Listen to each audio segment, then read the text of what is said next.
Hello, welcome back to the Data Privacy Lawyer. It's Funmi, the principal attorney speaking. Today's review, we're going to be looking at some AI terms. So the AI terms for today is related to this company called Employ. And just on the first review, let's take a look at the products. So it looks like it helps with AI interview. It's an AI interview companion screening and sourcing. So that's interesting. It's a HR product. The first thing I noticed is that we haven't been presented with any type of cookie banner or the opportunity to address our cookie preferences. I don't know the geographies where this is provided. That being said, a quick scroll to the bottom, we can see that there is a cookie policy, so cookies are being collected. We've got the privacy notice, an employment privacy notice, a services privacy notice. But today's review is going to be on the AI terms of service. Now, one thing I think is interesting is that this document at the top, the header is AI terms of service. And then we can see the effective date, September 30, 2025. But then we can also see that this is referenced as an AI addendum. Something tells me that this forms parts of the terms for the products that they have. So I think there should be some consistency amongst what the document is called so that it's easy to review. That being said, it's good that they have some definitions. Now, I don't know the ins and outs of the products. My reviews are based on the public-facing documents because I think it's valuable for businesses to see what different organizations are doing and what their representations are that they place on their website. So this is only about 4 months old, so it's been reviewed in that time. We can see the scope. This addendum applies to customers' use of AI functionality that Employ, which is the company, makes available to a customer in connection with the services. So I guess it's dependent on which product you decide to purchase, whether it's one or all three. So we've got a couple things here. They've defined input data as any information provided by or on behalf of the customer to Employ via AI. Now, I'm intrigued about this use of or on behalf of because it signifies or implies to me that Employ does perhaps provide some data to the customer. And the term any information to me implies that personal data may be included. One of the reasons I decided to start looking at these AI terms on my channel is because my firm provides data privacy advisory to businesses. And essentially, the input data, whenever we look at data, we're looking at it may be personal data, which identifies an individual. Sometimes it is not. But generally, when it comes to different AI products, such as one of the ones that Employ is providing, if it's conducting an interview, at a minimum, it's going to be collecting voice personal data, and it's going to be collecting non-biometric data. When it comes to screening, I'm not sure the ins and outs of the products, but one of the things I ask my clients to do is I present them with an intake form that lets them identify and give me information about the products they provide. My presumption is that an AI screening tool is probably looking at a resume or a CV. A resume or a CV generally will process some type of personal information. And I presume that input data includes some of this personal data in order for them to provide the product to the customer. So output data means the results returned to the customer by the AI based on customers' input data. Now, this is a very good term. One of the questions that I generally ask businesses is, how have you trained your AI and what types of restrictions have you placed on the output that can be provided to a customer? Because when you are a business, you are responsible for all the data that you are considered a data controller of. Now, I don't know the ins and outs of this product. I can only make presumptions. The one thing I will say that's good is that there's definitions here because it's clear to the customer what's being covered. We're going to look at some of the provisions in this AI terms of service, but what I really wanted to address here is that there is definitely going to be personal data, whether it's from an input standpoint or an output standpoint. Usage data means data and data elements collected or generated by the services. Okay. In the event usage data contains personally identifiable information, such PII will only be used by Employ to provide the services and perform its obligations under the agreement. Okay, so this is really important. We're a data privacy firm. We look at personal data. And you can see here that the terms address that usage data may contain personally identifiable information. Now, the one thing I'm going to say about this specific term, this term is generally used more explicitly in the United States. Now, I am accessing this site from the United States, which may be why I was not presented with a cookie banner. I am interested in whether or not European counterparts or European residents are being presented with the cookie banner because there's a very specific process flow that is required in the European Union on how cookies can be collected on users that interact with certain sites, which I was not presented with.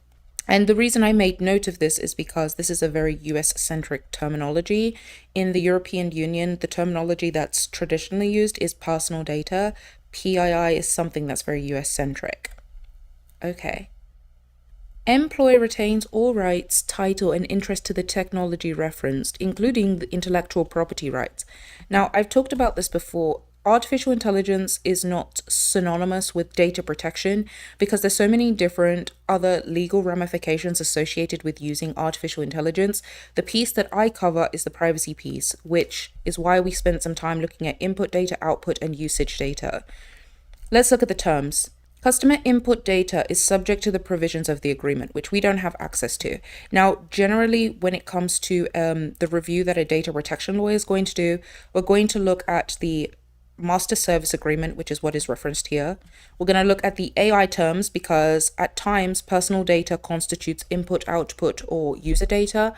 And then we also look at the data processing agreement, which is something that I review and draft. So we can see here that there's a number of different documents that have to be reviewed in addition to this AI addendum.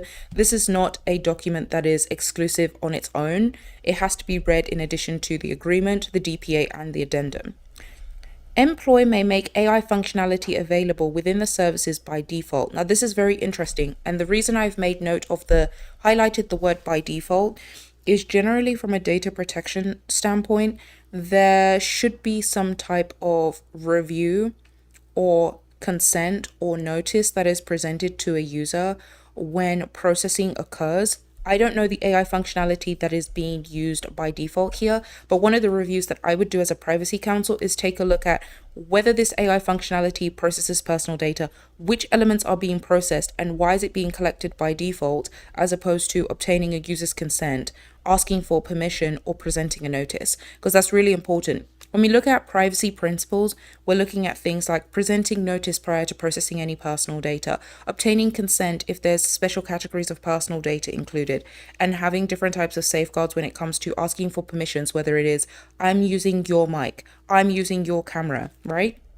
However, such functionality will not process customer data or generate output unless and until customer affirmatively enables it. Now, I was just talking about this, right? The first time that I review these terms is the first time that I record these terms. So I had just mentioned before that there were a number of different questions that I would ask a business if they are writing in their terms of service that certain functionality is going to be conducted by default. And as I had mentioned before, this is really important because if there is personal data involved, there needs to be a specific process flow that is associated with each processing activity. Now, when I say processing activity, a processing activity is an operation or set of operations that is conducted on personal data. For example, using data, extracting data, deleting data. Anytime you touch personal data, you are conducting a processing activity on it. And that is why the word process has been used here, right? It's a catch-all phrase in the data protection space that captures any operation or set of operations on personal data. Now, they've used the term customer data. I don't understand the tool, but one of the things that data protection counsels do is we review products. We review your products to identify what constitutes customer data.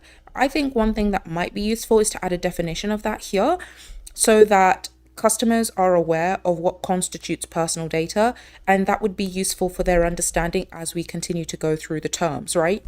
And that would be something that I would advise if I had a client that had a similar type of terms and service being offered, right?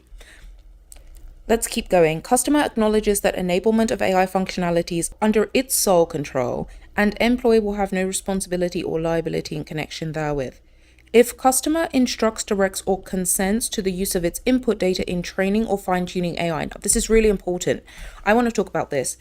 Sometimes a consumer might be using an AI on their phone. Let's say they have an application, right? And what happens is you might get an email, right? And some of these AI providers are now saying things like, hey, we've updated our terms And what we're saying to you now is anything that you input into our AI that you use on your phone, we're actually going to use it to train our artificial intelligence, right? The AI trains off of data that it has in its repository. There's something called testing data, there's something called training data, right? I presume, now I don't know this for a fact, but it may be that this company employee has a specific maybe disclaimer box that they present to customers, asking customers if it's okay for the data that's input by the customer to be used to train its AI. Now, this is very, very important. When a company owns AI or provides AI publicly available to be purchased by customers, they're constantly needing to refine the AI. Now, think about a product like ChatGPT. The product that ChatGPT had in 2022 is not the product that ChatGPT has in 2026. And the reason being is because ChatGPT has continued to train its AI to make sure that it's able to meet the demands of its users. This is what the sentence is alluding to. It's saying here that if the customer allows or consents its input data to train the employee AI, right? Employee has a limited license to use such input data on an anonymized and or aggregated basis to train models provided by employee. Now, I think this is very interesting. Is it truly going to be anonymized and aggregated? Now, the reason I said so is the input data may be personal data, right? If the input data is then going to be translated or refined to become anonymized data is not personal data, but the process of translating it from personal data to anonymized data constitutes a processing activity. And we talked about processing activity. It's any operation or set of operations on personal data. The conversion of personal data into anonymized data constitutes a processing activity. And businesses still need to account for it in things like their record of processing activities. There's a lot of internal processes and documentation that are associated with this public-facing document that we see on the website, right? There's so much that goes into it, which is why when you have a privacy counsel, they're able to review each sentence that you have in your terms to ensure that, one, it reflects what you're actually doing within the business, and two, accounting for any processing activity that's being conducted, right? Employees essentially saying that if you allow them to use your input data, they're going to use that data in an anonymized or aggregated basis to train their models. And by training their models, they're able to provide you a better product, right? Everything interlinks. Okay, let's keep looking at, wow, these are interesting terms. Let's look at the terms that relate to personal data. Customer consents to employee using customer AI related usage data for the purposes of optimizing, improving, and providing AI or the services. Now, I find this very interesting, and I wonder what the list of usage data could constitute. The term that they've put here is data and data elements collected or generated by the services, which I presume includes at a minimum voice and non-biometric data. If you as a customer choose to sign these terms, you're consenting to the service provider using the AI-related usage data, which could include voice and non-biometric data, for the purpose of optimizing, improving, and providing AI or the services. Now, if you're a customer and you don't agree to this, then you can strike it from the terms. The thing I think is very interesting is this is provided on the public-facing site, which doesn't give customers the opportunity to redline the terms. Now, I personally think that customers should really scrutinize this, because do you truly want the data that's processed within the usage data to be used by employee in improving their AI or the services? You know, these are very broad terms. What does optimize constitute? What does improving constitute? Providing is one thing. Is it needed to provide the AI, or do you already have your product? There's so many questions that customers should be asking. Now, what I want to address before I close this review is customers really need to know what it is that they're signing up for. If you're a customer, meaning another business, that decides you want to use one of employees' products, you need to understand what it is that you're signing up to from a data protection standpoint. Are you okay with this vendor using your usage data for optimizing, improving, and providing their AI service? Providing is one thing. Optimizing and improving, essentially you're giving free rein to this third party to optimize their AI, and they could use it in whichever means they deem necessary for their services. This is a very broad term, and it's something I would scrutinize as a privacy counsel for my customer. So I really hope you enjoyed this review. If you are looking at more reviews for AI, terms of service, privacy notices, cookie notices, etc., all things privacy, subscribe to my channel and I'll see you in another review.